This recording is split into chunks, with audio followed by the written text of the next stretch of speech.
Shaping is a training technique that rewards small steps toward a final behavior. In this video, we'll use shaping to teach your dog the place behavior, going to and settling on a mat.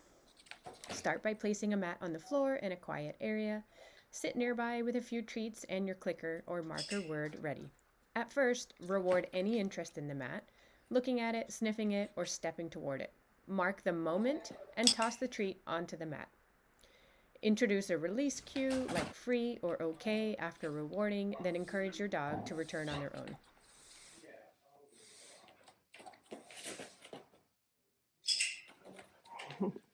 As your dog begins to understand that the mat is the hot zone, hold out for more, stepping on with one paw, then two, then all four. Next, wait for a sit or a down on the mat. Mark and reward, delivering treats directly on the mat.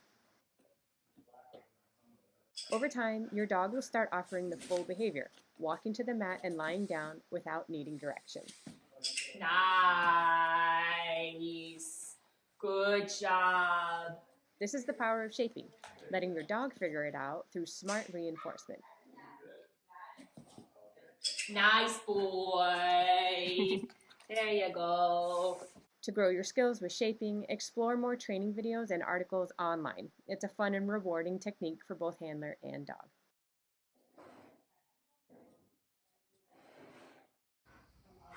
Oh, that was my bad. Good job.